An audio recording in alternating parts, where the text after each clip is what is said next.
یا ایھا الذین آمنوا کتب علیکم الصیام کما کتب علی الذین من قبلکم لعلکم تتقون۔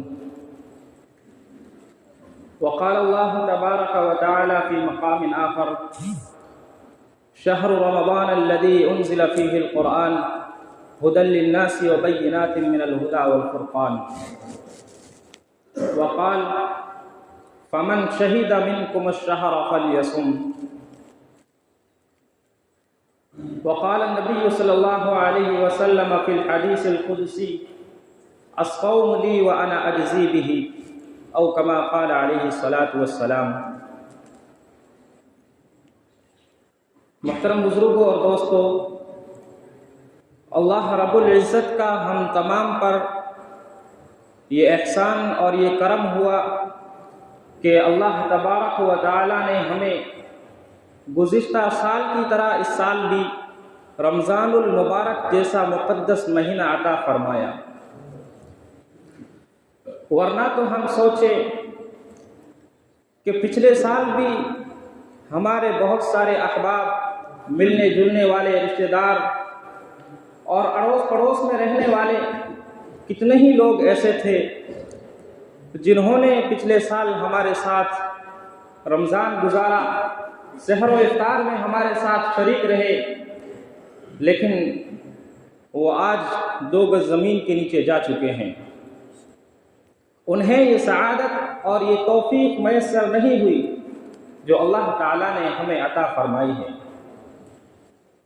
اس میں ہمارا کوئی کمال نہیں ہے، شاید کہ ہم میں سے کوئی ہو جس نے یہ دعائیں کی ہو کہ اللہ تعالیٰ انہیں اس سال بھی رمضان المبارک جیسا مقدس مہینہ عطا فرمائے، جبکہ حضور اکرم صلی اللہ علیہ وسلم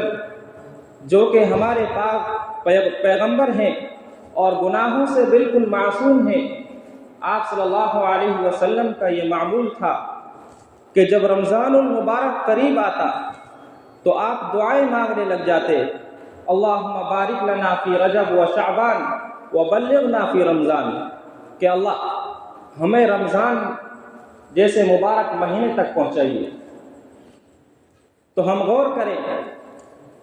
کہ یہ مہینہ کتنا بابرکت اور مبارک ہوگا کہ وہ نبی جو گناہوں سے معصوم ہیں، وہ اس مہینے کی عبادات کے لیے اور اس مہینے کے فضائل کو حاصل کرنے کے لیے رمضان المبارک سے کئی مہینے پہلے یہ دعائیں کر رہے ہیں کہ اللہ تبارک و تعالی انہیں رمضان المبارک نصیب فرمائے۔ تو ہم پر تو یہ اللہ تعالیٰ کا احسان ہی ہے کہ اللہ تبارک و تعالیٰ نے ہمیں اس زندگی میں ایک بار پھر رمضان المبارک کے فضائل حاصل کرنے کی توفیق عطا فرمائی۔ محترم بزرگوں اور دوستوں، رمضان المبارک کے روزے یہ بھی دیگر عبادات کی طرح فرض ہے، چنانچہ حضور اکرم صلی اللہ علیہ وسلم کا ارشاد ہے، بنی الاسلام علی 5 شہادت اللہ الہ الا اللہ وان محمد رسول اللہ واقام الصلاۃ وایتاء الزکاۃ والحج وصیام رمضان، کہ اسلام کی بنیاد 5 چیزوں پر ہیں۔ 5 چیزیں اسلام کی بنیاد ہے، اگر ان میں سے ایک بھی ترک کر دی جائے، ایک بھی چھوڑ دی جائے تو مسلمان کامل مسلمان نہیں رہتا، انہی میں سے ایک روزہ بھی ہے۔ اللہ تبارک و تعالیٰ کا ارشاد ہے، یا ایھا الذین آمنوا کتب علیکم الصیام، کہ ایمان والو تم پر روزے فرض کیے گئے ہیں۔ یہ روزے یہ صرف مسلمانوں کی شان ہے، یہ روزے صرف مسلمانوں کے ساتھ خاص ہے، دیگر قوموں کے لیے یہ روزے فرض نہیں کیے گئے ہیں۔ آگے ارشاد ربانی ہے، لعلکم تتقون، روزے کیوں فرض کیے گئے ہیں؟ تاکہ تم متقی بن جاؤ۔ اللہ تبارک و تعالی یہ روزے فرض فرما کر ہماری یہ تربیت کرنا چاہ رہے ہیں کہ جب اللہ تبارک و تعالی نے حکم دے دیا کہ اب کھانا ترک کر دینا ہے تو اب کھانا ترک کر دینا ہے، حالانکہ وہ تمام چیزیں جو پہلے حلال تھی اب ہمارے لیے وہ اللہ تعالیٰ کے فرمان کی وجہ سے حرام ہو چکی ہیں۔ لہٰذا اللہ تبارک و تعالی ہماری یہ تربیت فرمانا چاہ رہے ہیں کہ جب اللہ تعالیٰ کے فرمان کی وجہ سے حلال چیزیں حرام ہو چکی ہیں تو ہمیں چاہیے کہ اس مہینے بھی خاص کر اور دیگر مہینوں میں بھی اللہ تعالیٰ کی ممنوع چیزوں سے ہمیں رکنا چاہیے۔ اللہ تعالیٰ کا حکم ہے کہ جھوٹ بولنا گناہ کبیرہ ہے، غیبت کرنا گناہ کبیرہ ہے، کسی مسلمان کا دل دکھانا گناہ کبیرہ ہے، چوری کر لینا گناہ کبیرہ ہے، فسق و فجور کرنا گناہ کبیرہ ہے۔ تو ان تمام چیزوں سے بچنا دوسرے مہینوں میں بھی حرام ہے، تو رمضان المبارک میں بچنا بدرجہ اولا حرام ہے۔ لہٰذا ہمیں چاہیے کہ رمضان المبارک کے فضائل کے پیش نظر اور رمضان المبارک کے تقدس کے پیش نظر ہم ان تمام گناہوں سے بچتے رہیں، تاکہ ہمیں رمضان المبارک کے مکمل فضائل حاصل ہو جائے۔ ورنہ اللہ رب العزت ارشاد فرماتے ہیں، حدیث قدسی ہے، من لم يدع الزور والعمل به فليس لله حاجة ان يطع طعامه وشرابه، کہ اگر کوئی آدمی روزہ رکھ لیتا ہے اور اس کے بعد بھی جھوٹ بولنا، غیبت کرنا، حسد رکھنا، بغض رکھنا وغیرہ وغیرہ نہیں چھوڑتا ہے، تو اللہ تبارک و تعالیٰ کو اس بات کی کوئی پرواہ نہیں کہ وہ اللہ تعالیٰ کے لیے بھوکا اور پیاسا رہے۔ لہٰذا روزے کا مطلب یہی ہے کہ تمام ممنوعات چیزوں سے رک جائے۔ رمضان المبارک کے فضائل بے شمار ہیں، چنانچہ جس طرح ہم دیکھتے ہیں کہ کوئی آدمی تاجر یا بزنس مین ہوتا ہے تو سال میں کوئی نہ کوئی ایسا موقع آتا ہے کہ جب اس کی تجارت میں اور اس کے بزنس میں ایسا ٹائم آتا ہے کہ اس کے پاس وقت ہی نہیں رہتا، وہ لوگوں سے کہہ دیتا ہے کہ ابھی میرا ٹائم آیا ہوا ہے، میرے پاس وقت نہیں ہے، میں اپنی تجارت میں مصروف ہوں۔ تو اسی طرح یہ مہینہ ہمارے پاس آیا ہے، یہ نیکیوں کا مہینہ ہے، ہمیں بھی اپنے تمام اوقات جن میں ہم 11 مہینوں میں مصروف تھے ان تمام کاموں کو چھوڑ کر اللہ تعالیٰ سے لو لگا لینا چاہیے۔ اور اس مہینے کی اہمیت اس وجہ سے بھی بڑھ جاتی ہے کہ اللہ تبارک و تعالیٰ نے اس کا تعارف قرآن کریم کے ساتھ کروایا ہے۔ چنانچہ ارشاد ربانی ہے، شہر رمضان الذی انزل فیہ القرآن ھدی للناس وبینات من الھدی والفرقان، کہ رمضان المبارک وہ مقدس مہینہ ہے جس میں قرآن کریم جیسی بابرکت کتاب کو نازل کیا گیا۔ لہٰذا قرآن کریم کو اور رمضان المبارک کو آپس میں ایک خاص مناسبت حاصل ہے۔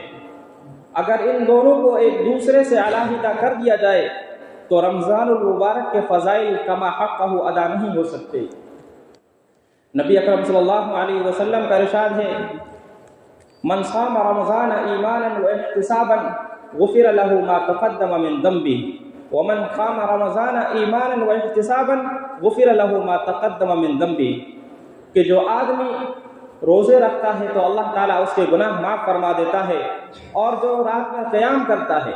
قیام کے معنی جو تراویح پڑھتا ہے، اللہ تعالیٰ اس کے گناہوں کو بھی معاف فرما دیتا ہے۔ لہذا یہاں یہ نقطہ سمجھ لینا چاہیے کہ تراویح اور تراویح میں قرآن کریم کا سننا یہ دونوں الگ الگ سنتیں ہیں۔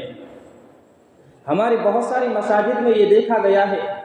کہ قرآن کریم کو ختم کرنے کے بعد پھر تراویح کی نماز ہی چھوڑ دیتے ہیں، سمجھتے ہیں کہ قرآن کریم کے ختم ہونے کے ساتھ ساتھ تراویح بھی مکمل ہو گئی، حالانکہ ایسا نہیں ہونا چاہیے۔ قرآن کریم ایک الگ سنت ہے اور تراویح پڑھنا ایک الگ سنت ہے۔ لہٰذا اگر قرآن کریم ختم بھی ہو جائے تو اپنی کوئی ترتیب بنا کر یہ علم ترا وغیرہ سے قرآن کریم کا اختتام کرنا چاہیے۔ اور رمضان المبارک کے اندر خود سے بھی قرآن کریم کی تلاوت کی کثرت کرنا چاہیے، کیونکہ رمضان المبارک کے مقدس مہینے میں اللہ تبارک و تعالیٰ نے ہر نیکی کا اجر و ثواب بڑھا دیا ہے۔ تو قرآن کریم کی تلاوت کرنے سے جو دیگر مہینوں میں ایک حرف پڑھنے پر 10 نیکیاں ملتی تھی، وہ رمضان المبارک کے مقدس مہینے میں ایک حرف پڑھنے پر 70 نیکیاں ملتی ہے۔ اور قرآن کریم کے دیگر فضائل بھی بہت سارے ہیں، چنانچہ نبی اکرم صلی اللہ علیہ وسلم کا ارشاد ہے يقال لصاحب القرآن اقرأ وارتق ورتل كما كنت ترتل في الدنيا فإن منزلك عند آخر آية تقرأها، کہ قیامت کے دن حافظ قرآن سے کہا جائے گا کہ تم قرآن کریم کی تلاوت کرتے جاؤ اور جنت کے درجوں پر چڑھتے جاؤ، اور تمہارا مقام اور ٹھکانہ وہی ہے جہاں تم آخری آیت پر پہنچو۔ محترم بزرگوں اور دوستوں، اللہ تبارک و تعالیٰ نے قرآن کریم کو آب حیات بنایا اور آب حیات اور ہدایت کی کتاب بنا کر اس مقدس مہینے میں نازل فرمایا۔ قرآن کریم کے ایک ایک حرف پر 70 نیکیاں ہیں، تو ہمیں چاہیے کہ قرآن کریم کو سنیں، یا کم سے کم یہ کوشش کرنی چاہیے کہ اگر ہمیں قرآن کریم نہیں پڑھنا آتا تو رمضان المبارک کے مقدس مہینے میں اپنے اوقات کو فارغ کر قرآن کریم کو پڑھنے کی اور سیکھنے کی کوشش کریں۔ ہمارے اکابرین کے معمول میں آتا ہے،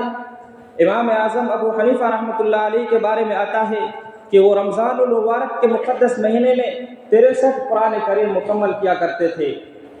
ایک قرآن کریم دن میں مکمل کیا کرتے تھے اور ایک قرآن کریم رات میں، اور 3 قرآن کریم وہ تراویح میں مکمل کیا کرتے تھے۔ یہ ان کا معمول تھا، جو کہ آج کے حالات کے اعتبار سے ناممکن سا لگتا ہے، اور ہم سے یہ ہونا بھی مشکل ہے، لیکن جتنا بھی ہو سکے، جتنا بھی پڑھا جا سکے قرآن مقدس پڑھنا چاہیے۔ اور بھی دیگر اکابرین اور بزرگوں کے واقعات میں آتا ہے، چنانچہ ہمارے دیوبند کے بہت بڑے بزرگ حضرت مولانا شیخ الہند محمود الحسن صاحب دیوبندی رحمۃ اللہ علیہ کے بارے میں آتا ہے کہ وہ روزانہ عشاء کے بعد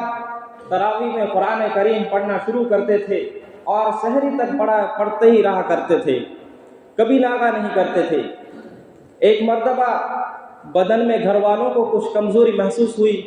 تو ان کے گھر والوں نے یہ ارادہ کیا کہ آج حافظ صاحب سے کہا جائے کہ کوئی بہانہ کر دیا جائے اور آج کی تراویح میں قرآن کریم کو سنانا موقوف کر دیا جائے۔ چنانچہ جب حافظ صاحب تراویح پڑھانے آئے تو انہوں نے کہا کہ آج ہماری طبیعت ذرا خراب ہے، اس لیے آج ہم تراویح نہیں پڑھائیں گے۔ تو حضرت شیخ الہند نے کہا کوئی نہیں۔ تو کتابوں میں لکھا ہے کہ حضرت خود تراویح میں مصروف ہو گئے اور صبح سحر تک تراویح پڑھتے رہے۔ تو یہ رمضان میں ان کا معمول تھا، کبھی بھی قرآن کریم کو پڑھنا ترک نہیں کرتے تھے۔ اسی طرح ہمارے بزرگ حضرت مولانا شیخ الاسلام مولانا حسین احمد مدنی رحمۃ اللہ علیہ کے بارے میں آتا ہے کہ انہوں نے کوشش کر صرف 1 مہینے میں قرآن کریم کو حفظ کر لیا تھا۔ روزانہ 1 پارہ یاد کرتے تھے اور تراویح میں روزانہ 1 پارہ سنا دیا کرتے تھے۔ تو ہمیں بھی چاہیے کہ ہم بھی اپنے بزرگوں کے اس نقش قدم پر چلے۔ اللہ تعالیٰ رمضان المبارک کے اندر اس چیز کو دیکھتا ہے، تو اللہ تعالیٰ رمضان المبارک کے اندر تنافس کو دیکھتا ہے کہ کون آدمی کتنی نیکی کر رہا ہے۔ اللہ تعالیٰ حرص کو دیکھتا ہے کہ آدمی ایک دوسرے سے بڑھ کر عبادت کرے۔ اگر کوئی آدمی 10 نوافل پڑھ رہا ہے تو آدمی کو چاہیے کہ 20 نوافل پڑھے، اگر کوئی 20 پڑھ رہا ہے تو اس کو کوشش کرنی چاہیے کہ وہ 30 نوافل پڑھے۔ اللہ رب العزت ہم تمام کو ان باتوں پر عمل کرنے کی توفیق عطا فرمائے۔ وآخر دعوانا ان الحمد للہ رب العالمین۔ سنت نہیں پڑھی ہے۔